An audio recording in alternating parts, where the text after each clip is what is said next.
yes, we are live. I don't know how many viewers we've got, but hey, if you're out there in Twitch land, that's fantastic. It'll be great. Okay, so let's start that again and let's see what we've got. So we're going to talk today about automation apps, FME Server. I'm joined by my colleague Kezia. Hello. We'll say hello all over again because we have problems on LinkedIn, and so we think we've got a good recording now, and hopefully people are going to be here. So, okay, we'll take it away. Awesome. So I'll just reintroduce myself really quickly. A little bit about myself is that I am a FME Server Technical Support Specialist. You can find me on live chat, in the case queue, in some demos or webinars, and essentially on FME community as well. So today we're here to chat about this new feature for FME 2022.2 release, and it is the ability to publish automations as FME Server Apps. So this feature expands the usability and flexibility of automations to be shared across your organization, and it differs from the regular Workspace apps because it allows for more complex workflows to be accessed and shared by an end user. The end user can access the automation as a data upload portal where they can configure user inputs and trigger a an automation that way. So here I have FME Server opened, and you can find the new feature automation apps on the FME Server app or the Server Apps page, and it'll be in between the Workspace app and the Gallery app. So I'll just select that right here. And this is the page where you can build a automation app. Some things to highlight would be that an automation app has to be built on top of a manual trigger automation. And also it differs from regular Workspace app in the way that you have to select allowed users to be able to access this automation app and run it. This is because automation apps are significantly more powerful than Workspace apps. You're running more complex workflows and it has more connections that way. So if you are to share this automation app with others, they will need a login to be able to access, put in their credentials, log in, and fill in the parameters to run the automation successfully.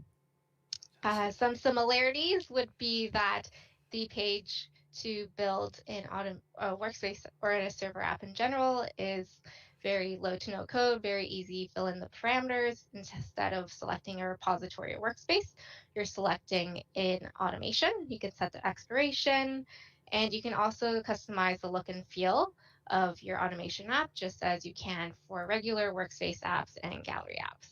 You can also add these automation apps to your Gallery apps as well.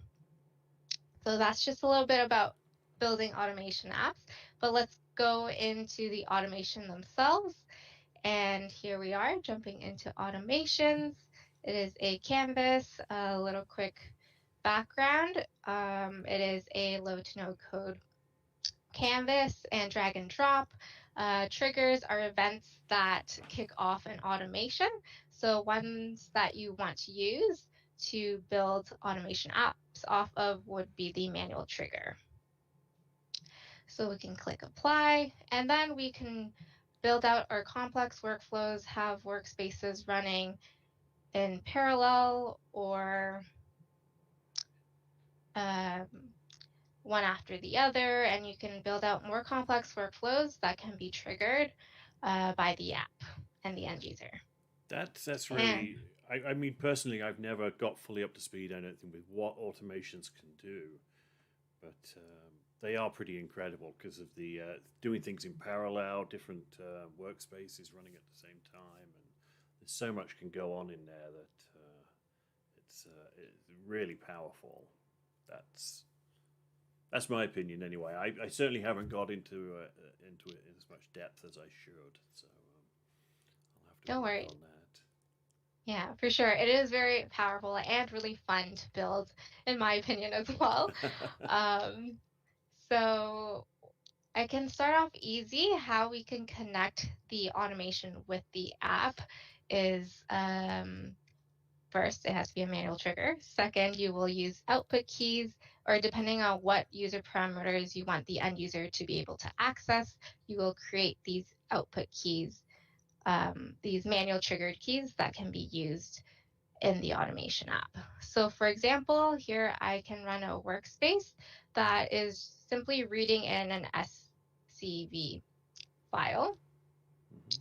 And so in the manual trigger, I will go to the output keys tab.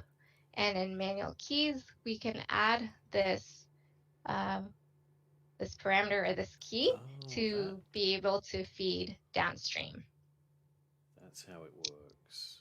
Yeah, so I'm just going to add a new manual key. I will name this key file. It's very similar to how you add user parameters in Workbench, Mm-hmm. and similar look and feel, but on server and for automations.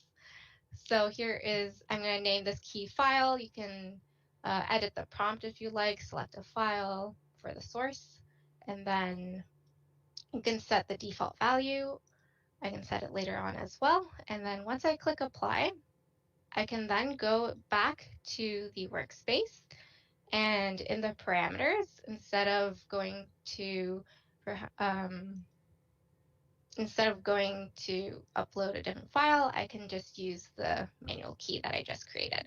So selecting the down arrow, we would scroll to the manual keys and select the manual file that I just created. Fantastic. I was There you go. wondering, like, whether you created a key on the workspace, but you don't. You create a key on the trigger, and that gets passed to the workspace publish parameter. Exactly. Fantastic. Yes. We do have a couple of questions. Somebody asked, "Is login compulsory?" By which I think they mean, is it compulsory to log in to use the app? And I'm going to guess, Yes. oh, it is. Okay. Yes. So it is different from regular Workspace apps. Workspace apps, you can allow users that don't, you can disable allowed users, and anyone who has access to the URL can then input their Okay. parameters and run the Workspace Okay. app. But for automations, because it is more powerful than Okay. one workspace, then uh, users will need to log in before Okay. they use it. That's, yeah, I guess I can see that. And the other question was, still didn't get what the advantages are of the automation app compared to a workspace app.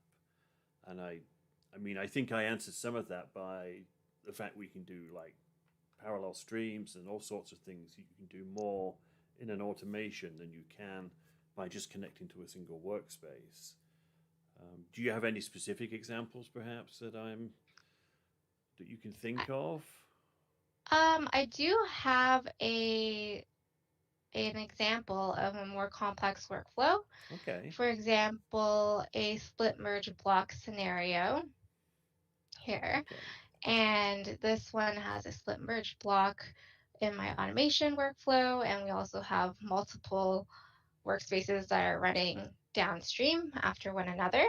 Mm-hmm. So instead of having a workspace app that only runs process state and perhaps use FME Server job submitter transformers to run the next workspaces, we can just build it out in automations and have the end user input their user inputs to this automation app and trigger this automation workflow. Okay.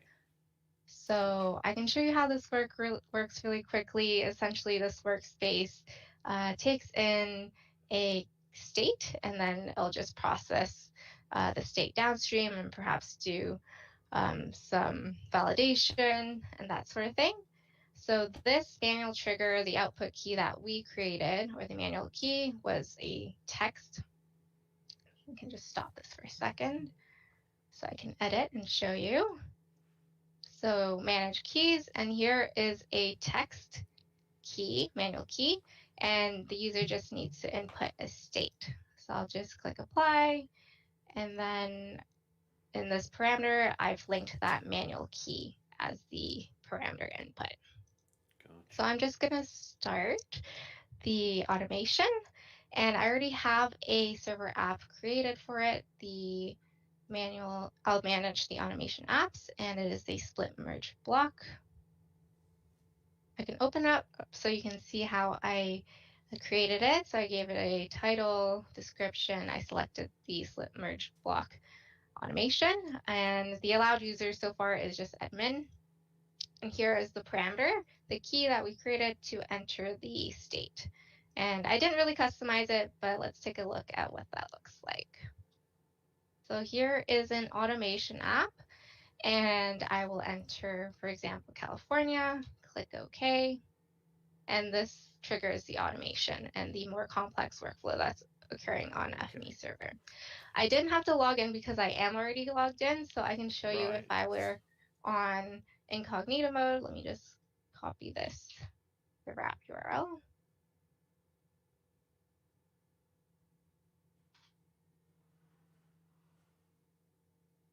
Then I'll be presented with this login. And then, that makes sense. Yes.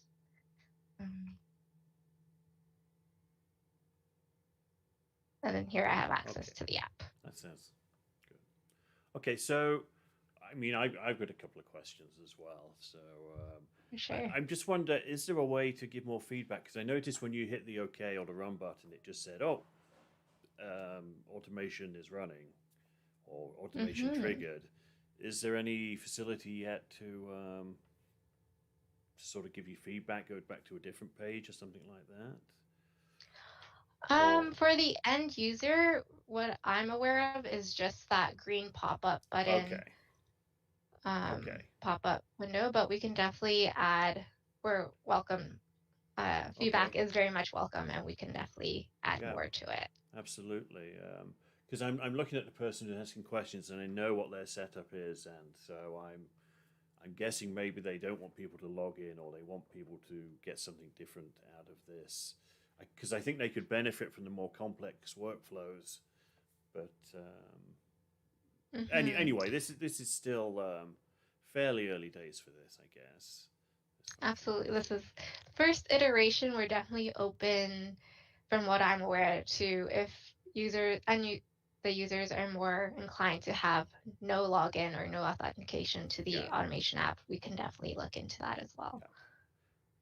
And I hope I'm not putting you on the spot, because I know you're not responsible for deciding what goes into the product or not. No, I'm not, but I can help push for what our end users want, for sure. Yes, but as somebody commented, yes, it's moving the complexity out of the workspace and into the automation. So you can, whereas in the automation, you can send emails and you can do other things like that, and triggers from different actions. You don't have to put them in the workspace anymore. They can be part of the annotation.